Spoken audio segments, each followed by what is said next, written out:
Tudo bem, pessoal? Hoje comentário sobre Nickel Boys, filme dirigido e escrito por Rummel Ross, que é adaptado do livro Reformatório Nickel, escrito por Colson Whitehead. Todo ano aqui no canal eu publico uma lista de grandes livros que seriam adaptados para o cinema. No ano passado eu acabei deixando a recomendação desse livro, que foi vencedor do prêmio Pulitzer e que virou um grande filme. Só que a única coisa que eu estranho é a questão da distribuição, porque Nickel Boys chegou no festival de Telluride do ano passado, inicialmente com uma baixa visibilidade e depois foi aparecendo em listas especiais de festivais, teve um lançamento muito pequeno, até mesmo no circuito cinematográfico dos Estados Unidos. Então a Amazon em um momento tentou dar um tratamento especial, parece, para esse longa, para causar um impacto de um lançamento limitado de grande repercussão, mas isso não deu certo. A bilheteria foi baixíssima e ainda assim o longa conseguiu ser indicado para o Oscar de melhor filme. Eu realmente acredito que faltou visibilidade agora com a entrada desse longa na plataforma de streaming da Amazon. Eu penso que as pessoas vão acabar descobrindo e vão acabar colocando esse longa para debate, porque ele acaba sendo muito importante. O diretor Rummel Ross, ele acabou ficando conhecido pelo documentário Hill County This Morning, This Evening,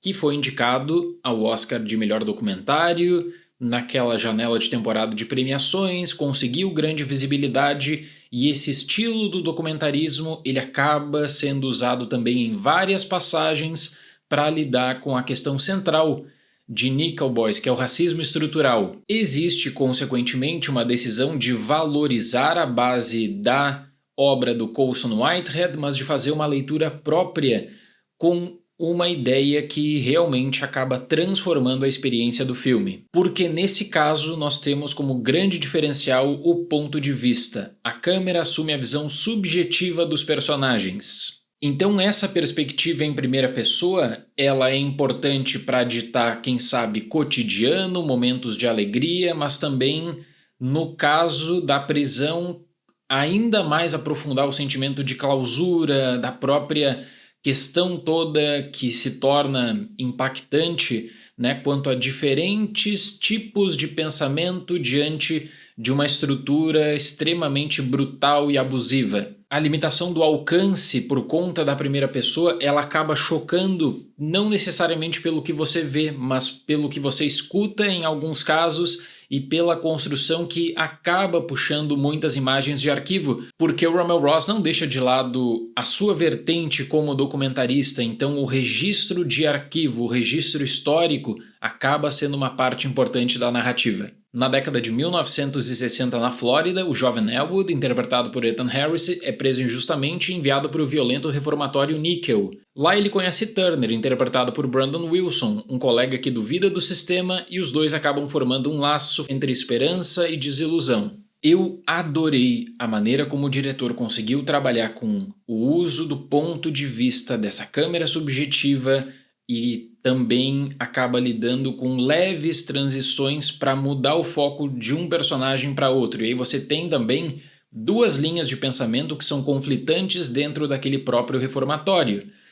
Existe um grande elenco de coadjuvantes também, mas a experiência de ficar entre Elwood e Turner, ela acaba sendo muito simbólica. Essa abordagem se volta, obviamente, mais para ações, então pode existir alguma dificuldade do vínculo ou de algum estranhamento na perspectiva em primeira pessoa do que está sendo feito, mas isso recompensa pelo choque que a história vai trazer também e pelas dificuldades que o filme acaba pontuando. Reforça o drama sem necessariamente querer explorar ou banalizar o uso da violência. Os dois protagonistas juntos, diante de um espelho e refletidos em um plano único, acaba criando um dos momentos mais fortes e emocionantes da narrativa, que acabou sendo devidamente aproveitada no material de marketing. O abraço que os une, no entanto, não apaga as diferenças. E existem, aliás, diferenças significativas. O Elwood, ele é mais otimista e às vezes ele acaba tendo uma abordagem tão otimista que se torna ingênuo diante de tantos abusos, de pegar um pensamento do Martin Luther King, de seguir à risca e de pensar que o mundo será melhor, e isso também parte dele, parte da sua abordagem para o que ele deve fazer. Com isso, o Elwood, que está naquele local sem necessariamente entender o porquê, ele parece ter mais confiança nas instituições. Só que o mesmo não dá para falar do Turner, porque ele é bem mais pragmático, desconfiado, e isso faz com que ele não consiga sustentar qualquer vínculo, seja com a família, seja com instituições ou mesmo de confiança. Pela sua carreira como documentarista, como eu falei, o diretor ele foca muito no material de arquivo, um comparativo da Academia Nickel com um discurso do Martin Luther King, que acaba ecoando também na ação dos personagens ou na forma, por exemplo, como Elwood vai lidar com uma perspectiva de acontecimento. O mais fácil e tradicional, amplamente usado no cinema, é de você ter uma condução com um voice-over, aquela narração que vai te levar para uma determinada ideia ou que vai, quem sabe, ajudar até mesmo na passagem do tempo, quando existe um flash-forward na experiência de Nickel Boys.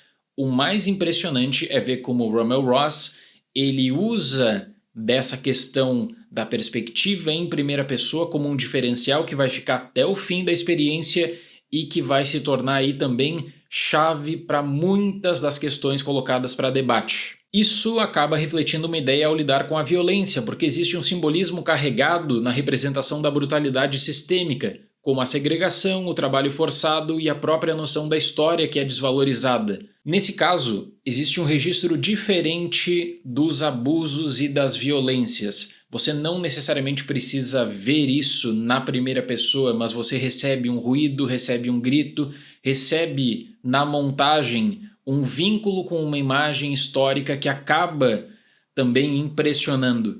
Isso faz a experiência de Nickel Boys aquela bem forte. Para Nickel Boys, nota 8. É um bom filme, um bom candidato ao Oscar de melhor filme, que teve essa distribuição que parece até mesmo estranha, porque nós não estamos falando de uma empresa pequena, é uma Amazon que não soube conduzir, eu acho, o timing do lançamento, ou eles imaginavam que por conta do Oscar o filme teria um circuito maior nos Estados Unidos, e isso não deu certo. Basta comparar até mesmo com o experimento que a Amazon fez na temporada passada com American Fiction, que até conseguiu entrar em alguns mercados, teve em outros países como o Brasil lançamento direto para streaming, e aqui com Nickel Boys ficou tudo jogado no streaming, e antes disso apenas um pequeno lançamento em algumas cidades dos Estados Unidos. Certo, pessoal? Muito obrigado pela atenção, até mais e tchau!